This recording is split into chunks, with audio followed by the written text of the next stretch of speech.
Bon, moi, bah, j'ai réchauffé mon café et je suis revenu en bas. Et on va donc continuer. Salut les mecs. Cette série de unboxing. Nous avons reçu de la part de Audrey, c'est un colis que j'avais déjà ouvert, déjà rangé, des pièces d'amortisseur Losi, puisqu'elle fait l'essai sur le Serpent M2 de monter les ressorts Losi qui étaient donc beaucoup plus souples, mais il fallait utiliser évidemment les coupelles d'amortisseur avec et toutes les fixations pour s'en servir. Elle m'a aussi envoyé encore d'autres pièces, d'autres petites RC, donc merci à toi Audrey, c'est vraiment super sympa, puisque je suis certain qu'à un moment ces petits ressorts vont me servir. Nous avons reçu du chardonnay, une petite boîte avec des chocolats. Et ceci nous vient de Ambu Blanc, donc merci à toi. Bonjour à Tatiana et Titouan. Ils ont mis une petite carte avec, de la part du Bourbonnais de la forêt de Troncé. Il me l'a noté parce que j'arrête pas de me planter sur sa localisation.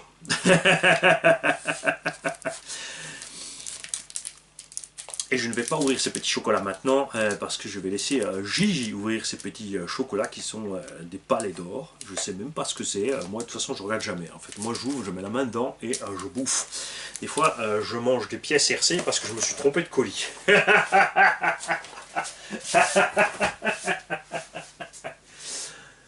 Nous avons reçu de la part de Yo un petit truc. Parce qu'il m'a dit, c'est bien, tu fais de l'électro, t'es sous café, et je vais te mettre à la nitro. Il m'a donc envoyé une petite bonbonne de noces, si j'arrive à l'ouvrir, très bien emballé, et ça a été livré directement de la part de la boutique où il a pris ça. Et voici ce qu'ils m'ont envoyé. Délice créole, l'arrangé à la vanille. Merci Yo. Ça, c'est sûr que je vais me régaler avec. Attention, ne jamais utiliser ça sur les vidéos YouTube ou sur les lives, sous risque de suppression de la vidéo et de passer donc pour un naze.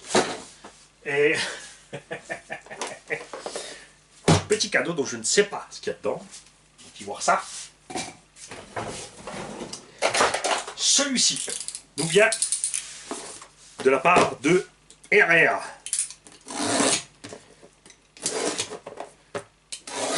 Alors, qu'est-ce qu'ils m'ont envoyé en bas?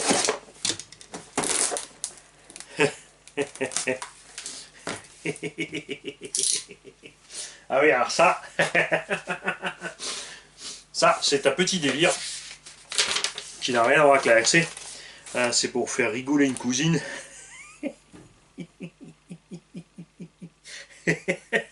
J'avais oublié celle-là. Ce cavalier a fini là parce que c'est quelque chose que j'ai acheté sur le Bon Coin, il me semble. Mais attention, c'est pas que ça n'a rien à voir avec la RC, c'est que le vendeur de ceci vend aussi un Traxxas Phonica. C'est pour ça que je suis tombé sur ces annonces. Et on a trouvé des zouzoupettes. Alors c'est des petits trucs à la noix. Quand tu leur tapes sur la truffe, quand il y a les batteries dedans, qui te font des sons pas possibles. Et on en a un ici depuis des années qui font délirer une cousine. Et du coup, je suis tombé sur cette annonce. Regarde, il y a même parce que ça, on sait pas ce que c'est, cette espèce de poney ou de licorne. Regarde. Hein, c'est les jouets électriques, c'est pas radiocommandé, ok. Donc il y a une petite chariole que ce machin peut traîner pour transporter un truc. Et on va faire une petite blague à la cousine évidemment. N'achetez surtout pas ces trucs là, votre gamin va vous rendre fou avec. Ces machins c'est posé quelque part, si tu mets sur un tiroir ou un meuble, dès que tu bouges, ça percute et le machin il se met à te faire des sons à 2 h du matin, miou miou, pète pète, prout prout.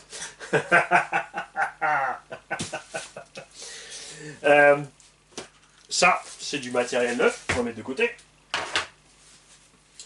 Et de la part de Tonton Jérémy, nous avons ici un, c'est rigolo, tu vois, puisqu'on est dans la gamme, un T2M Pirate Sniper et un T2M Pirate Shooter qui lui nous vient de tonton Alex. Ces deux petites machines sont évidemment là pour faire des petits heureux. Alors celle-ci, il faut qu'on y jette un coup d'œil. On a un souci de motorisation, puisqu'à la base c'était pas un brushless, il s'est retrouvé avec un brushless mais totalement inadéquat au véhicule. Il y a là-dedans un moteur de 5000 kV donc, qui chauffe à mort, puisque cet engin fait plus que 2 kg.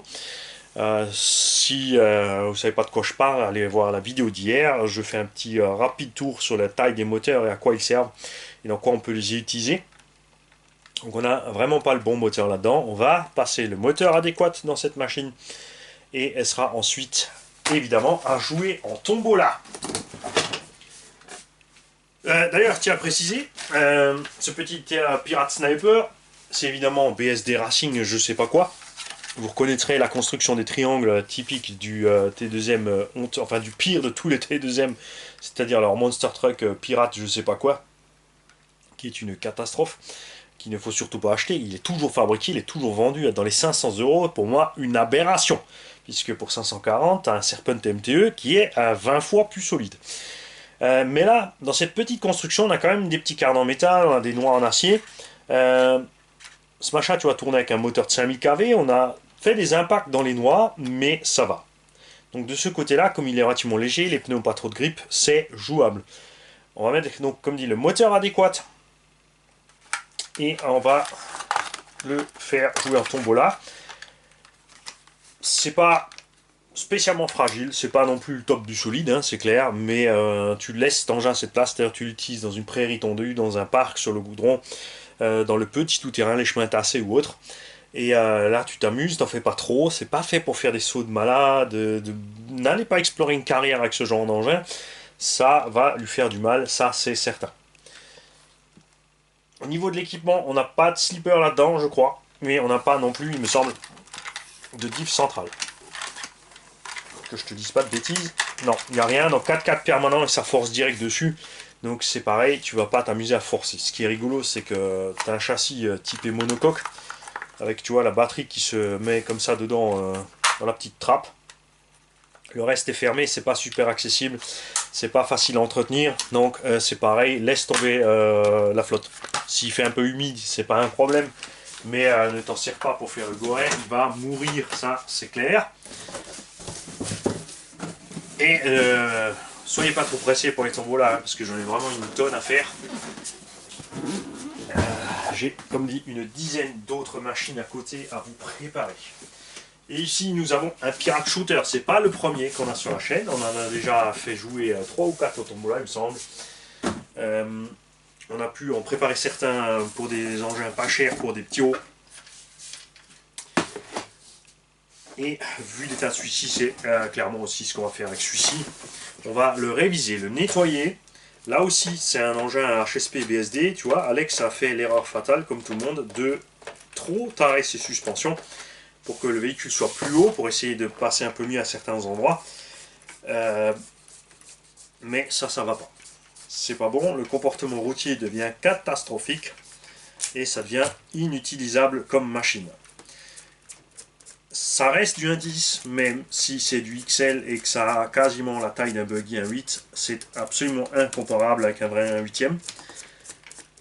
Ça aussi, c'est de la machine qui est bien dans un parc, pelouse tendue, une petite prairie, vraiment, en hiver, prairie d'alpage par exemple, où il y a beaucoup de mousse, c'est pas beaucoup d'herbe, parce que dès qu'il y a de l'herbe, ça va freiner, ça va faire forcer la machine, il va chauffer, il va pas s'en sortir. Faites gaffe aussi avec le sable fin. Vous l'avez vu dans les vidéos qu'on a fait. C'est super sympa de rouler sur les terrains synthétiques qui sont sablés sur les aires de jeu. Par contre, ces petits grains de sable sont très durs et détruisent très vite la transmission qui ici en plus est exposée.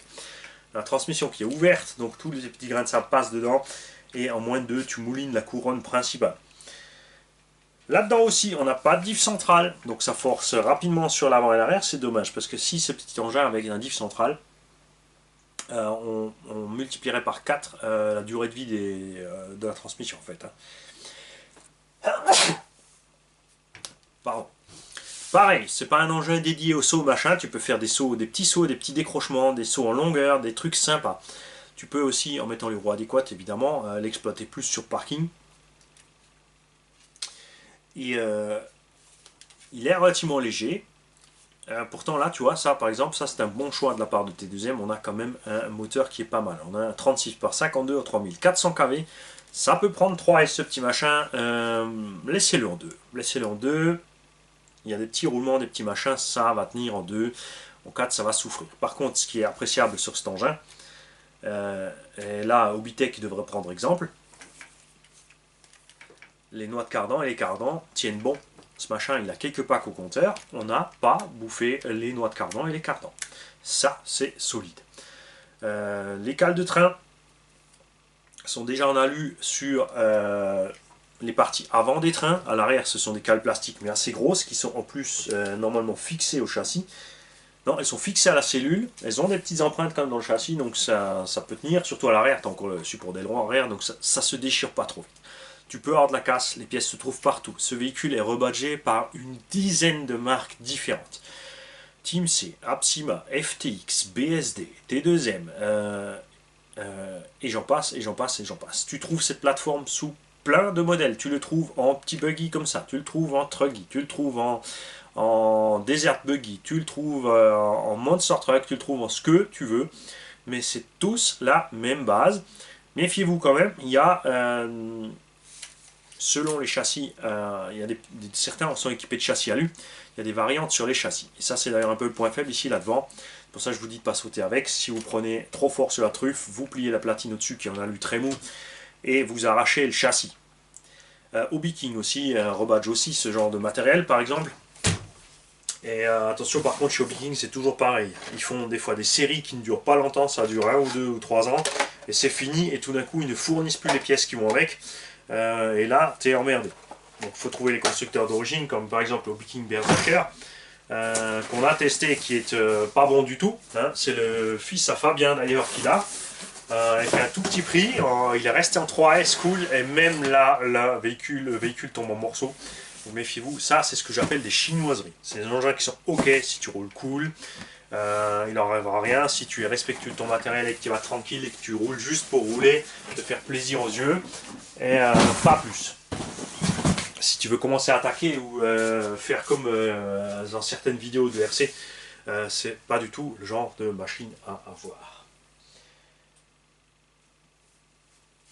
Et puis voilà, après on va attaquer les 2 petits cartons qui restent. Vous allez dire, ah non, il n'y a plus que 2 unboxing. Déjà là j'en ai regroupé 2, mais en fait dans chacun de ces cartons il y a 2 machines. Mais je vais faire durer le suspense, je vais faire une vidéo par machine exprès. Je fais ce que je veux.